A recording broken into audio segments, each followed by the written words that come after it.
COVID-19 cases in the Philippines continue to spike as the health department reports 21,819 new infections on Friday, January 7. This brings the total caseload closer to 3 million. Friday's cases are the sixth highest single-day tally since the pandemic began in March 2020. The positivity rate also reaches a record high of 40%. This means 2 in 5 people tested turned out positive. Amid the spike in cases, President Rodrigo Duterte orders local government officials to make sure unvaccinated persons don't leave their homes except for essential activities.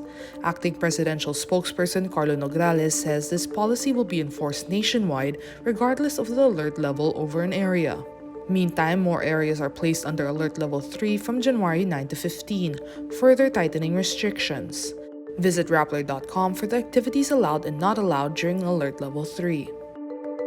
In related news, the Philippine government now allows medical facilities to shorten the period for isolation to only 5 days, while quarantine can be completely waived for fully vaccinated health workers. Health Undersecretary Maria Rosario Vergeres says this is to ensure adequate manpower in hospitals amid the surge. Meanwhile, the World Health Organization says while the Omicron variant appears to be less severe than the Delta variant, it should not be categorized as mild. WHO Director General Tedros Ghebreyesus also repeats his call for greater equity in the distribution of and access to vaccines. Amid the rise in COVID-19 cases, the national government decides to formalize a policy for the use of self-administered COVID-19 home test kits. Food and Drug Administration Officer in charge Oscar Gutierrez calls on importers of eligible test kits to register their products with the FDA. The health department is expected to release guidelines on the use of home test kits and how people who use them can formally report the results. Dr. John Wong, advisor to the national government on COVID-19 response, recommends home antigen test kits be made more widely available and affordable to the public. He says many transmissions are due to symptomatic individuals who, partly due to lack of access to testing, decide to simply pursue their usual activities, thus spreading the virus. Acting presidential spokesman and cabinet secretary Carlo Nograles says this is a proposal that has always been considered, but officials sought to prioritize RT-PCR testing. A positive antigen test result is likely accurate in detecting COVID-19, but a negative test result often needs to be confirmed by an RT-PCR test.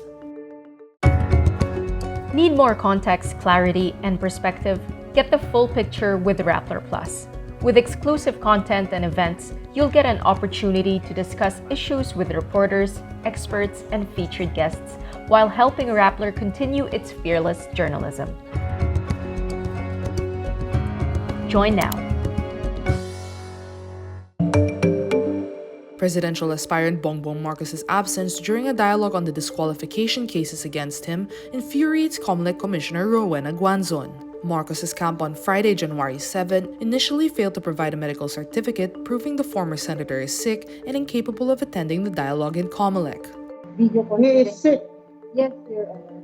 Okay, where is his medical certificate? Your Honor, we are processing it right now. I was informed that they are looking for a physician to look into his situation because I guess last night a physician saw him and they will issue a medical certificate within the day. You let the physician talk to the press Yes, Your Honor. to verify that what you're telling me is true. Because otherwise you should have been on Zoom. Yes, Why is it that we cannot be on Zoom? yes, Your Honor. I'm still getting the number of the physician. If the honorable commission can give me more time. All right, but why don't you ask your client to go on Zoom? Even if it's on isolation, you can have a laptop or his phone. Marcos's lawyer Hannah Barcena insists she can legally represent her client. The December 20 summons issued to Marcos states only the respondent or his authorized counsel must be present during the preliminary conference. But Comelec clerk Genesis Captula says the summons issued on December 29 requires the counsel and the parties to take part in the proceedings.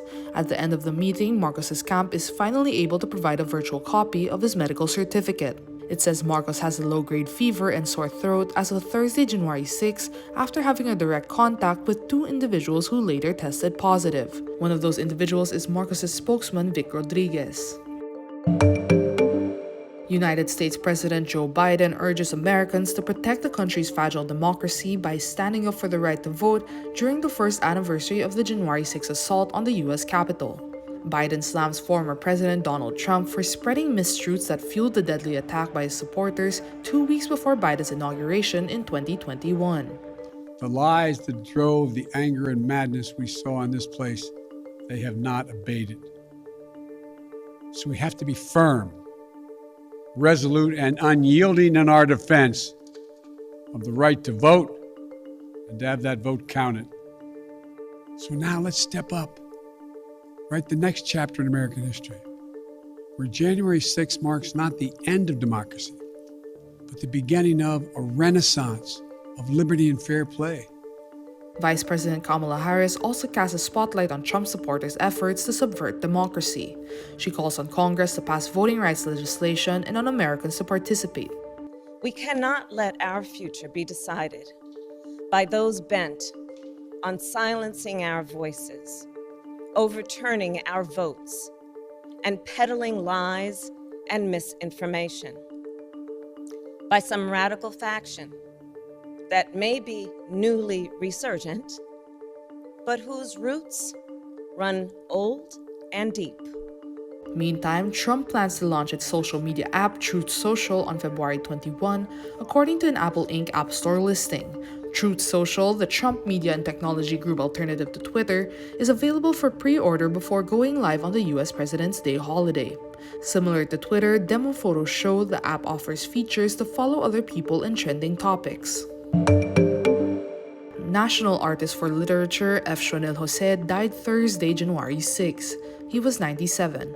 In a Facebook post, the Philippine Center of International PEN says he was declared dead at 9:30 p.m. at the Makati Medical Center, where he was confined ahead of an angioplasty on January 7. He was named National Artist for Literature in 2001. Before that, he already won a number of prestigious distinctions, including the CCP Centennial Honors for the Arts in 1999 and the Ramon Magsaysay Award for Journalism, Literature, and Creative Communication Arts in 1980. He founded the Philippine chapter of PEN in 1958.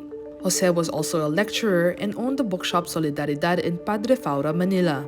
In his later years, he maintained a column at the Philippine Star, where he wrote critiques on Filipino society, culture, and politics.